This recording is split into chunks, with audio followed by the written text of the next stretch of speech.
Bismillahirrahmanirrahim. Exercise 4.2 partial fraction. Question number 1. 1 by x into x square plus 1. As the denominator consists one linear and the other one quadratic factor. So first make the equation. सबसे पहले ये देखिए, एक linear factor है और एक quadratic factor है। तो लीनियर के लिए तो हम ले लेंगे a बाय एक्स, ठीक है। और ये जो क्वाड्रेटिक फैक्टर है इसके लिए हम ले लेंगे B X plus C divided by X square plus 1, ठीक है। जब भी क्वाड्रेटिक फैक्टर होगा तो उसके लिए आपने जो अल्फ़ाबेट है नेक्स्ट बी, उसके साथ एक्स वेरिएबल और नेक्स्ट कांस्टेंट, तो बी एक्स प्लस सी बाय एक्स स्क्वायर। हमेशा क्वाड्रेटिक फैक्टर में आपने वेरिएबल के साथ कोफिशिएंट लेना है और साथ में कांस्टेंट वैल्यू, तो वो ए बी सी कोई भी अल्फ़ाबेट आप ले सकते हैं। तो ये इसकी फॉर्म है, ठीक है। जिस तरह 4.1 में हमने लीनियर डिनोमिनेटर में जब लीनियर फैक्टर था और नॉन रिपीटेड लीनियर फैक्टर और रिपीटेड लीनियर फैक्टर को हमने किया था डिस्कस। इसमें देखिए एक फैक्टर लीनियर है और दूसरा क्वाड्रेटिक फैक्टर है। लीनियर के लिए तो सिंपल ए बाय एक्स हो जाएगा और क्वाड्रेटिक फैक्टर के लिए जो है बी एक्स प्लस सी हो जाएगा, सही है। सो अब हम इक्वेशन 1 बन गई। अब हमने ए बी सी की वैल्यूज़ को फाइंड आउट करना है। तो जिस तरीके से पहले क्वेश्चंस किए थे कि एलसीएम के साथ हम मल्टीप्लाई करते हैं, so multiply x into x square plus 1 on both side, ठीक है। बोथ साइड हम इसको मल्टीप्लाई कर देंगे। डिनोमिनेटर को सॉल्व कर रहे हैं ना, मीन्स फ्रैक्शन फॉर्म को ख़त्म कर रहे हैं, तो एलसीएम से कर लेंगे इसको solve.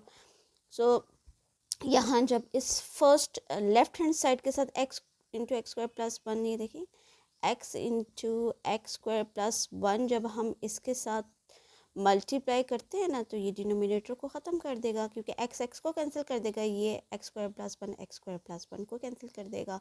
That is equal to A by X के साथ भी हम मल्टीप्लाई करेंगे इसको, ठीक है। और प्लस बी एक्स प्लस सी के साथ भी हमने इस x into x square plus 1 को मल्टीप्लाई करना है, ठीक।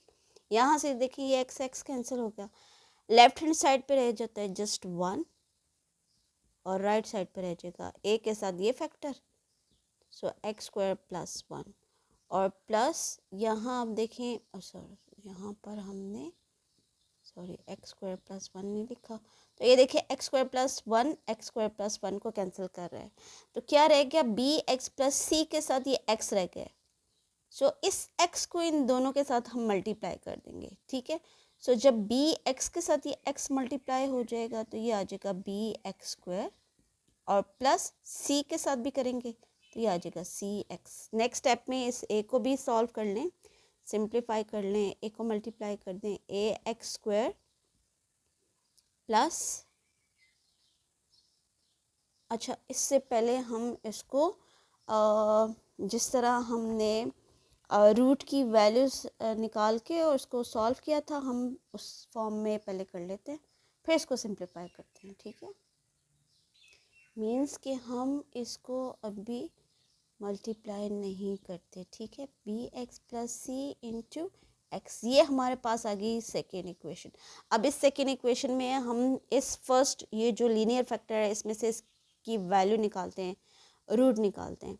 तो यहाँ x चूँकि प्रोडक्ट फॉर्म में है तो इस x की वैल्यू जो है यहाँ पर 0 होगी, तो हम पहले डालेंगे इसमें put x is equal to 0। अच्छा अब ये किस तरीके से 0 होती है, लेकिन देखिए फॉर एग्जांपल जब हमारे पास ये x into x square plus 1 इसको हम 0 के इक्वल लें तो फैक्टराइजेशन में हम इस x को 0 कंसिडर करते थे कि ये x 0 है, और सेकेंड ये हम एक्स स्क्वायर प्लस 1 को भी 0 के इक्वल लेके वैल्यूज़ निकालते थे।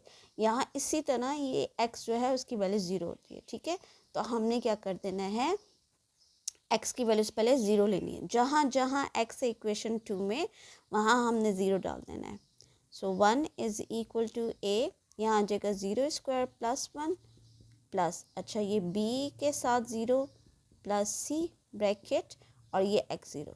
तो ये जब आपने इस x की वैल्यू 0 डाली, ये जब इस ब्रैकेट के साथ मल्टीप्लाई होगा तो ये पूरी की पूरी टर्म हमें दे देगा 0, ठीक है।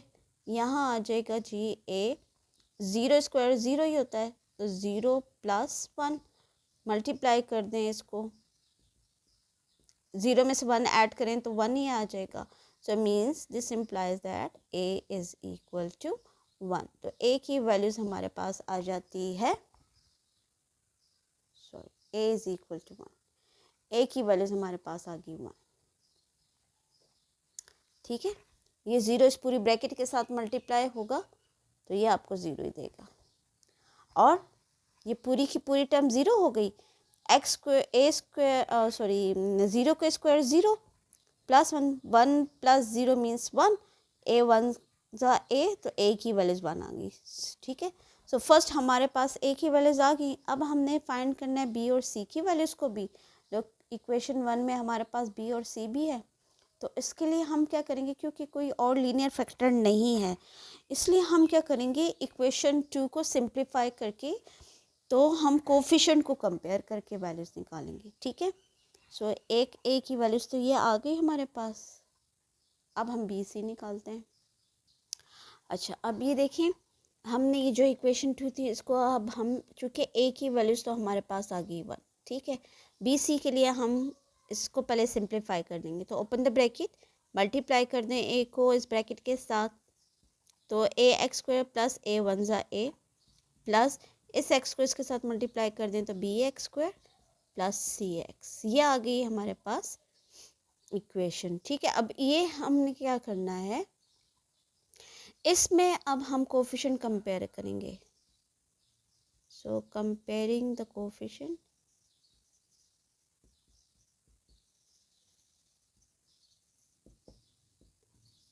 ऑफ हाईएस्ट वैल्यू पावर, देख लें एक्स स्क्वायर है, ठीक है, सो हम एक्स स्क्वायर को कंपेयर करेंगे, इसके कोफिशिएंट को लेंगे।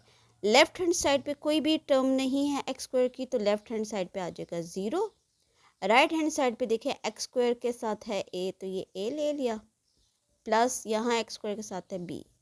ठीक है, एक्स स्क्वायर वाली ये एक एक्स स्क्वायर है और एक ये एक्स स्क्वायर है, इन दोनों टर्म्स का में जो कोफिशिएंट है, एक में ए है और बी। अब आपने क्या करना है, ए की वैल्यूज ऑलरेडी हमने फाइंड की हुई है 1, जस्ट 1 डाल दें और इसमें से बी की वैल्यूज निकाल दें। सो 1 लेफ्ट हैंड साइड पे आ गया, -1 is equal to B, so means के बी की वैल्यूज आ गई -1। ठीक है, so B is equal to -1, B की वैल्यूज भी आ गई। अब हम जाते हैं जी फाइंड करने सी की वैल्यूज। अब सी की वैल्यूज को फाइंड करने के लिए हम क्या करेंगे, एक्स स्क्वायर के बाद कोफिशिएंट लेंगे एक्स। ठीक है, एक्स का कोफिशिएंट कंपेयर करें क्योंकि उसके बाद एक्स है, तो अब लेफ्ट हैंड साइड पे कोई भी एक्स नहीं है तो 0, और राइट हैंड साइड पे एक्स के साथ है सी, सो मीन्स के सी की वैल्यूज़ क्या है 0। अब ये देखिए तीनों वैल्यूज़ आ गई हमारे पास ए बी सी की। आपने क्या करना है, इन तीनों वैल्यूज़ को इक्वेशन 1 में डाल के पार्शियल फ्रैक्शन जो है वो फाइंड आउट कर लेना है उसका आंसर। सो इक्वेशन 1 में आपने ए बी सी की वैल्यूज़ डाल देनी है। ए की वैल्यूज़ आई है 1/x, बी एक्स की सॉरी बी की वैल्यूज़ हमारे पास आई है -1 और सी है 0। ठीक है, इस बी की जगह -1 एक्स आ गया और सी की वैल्यू 0 है।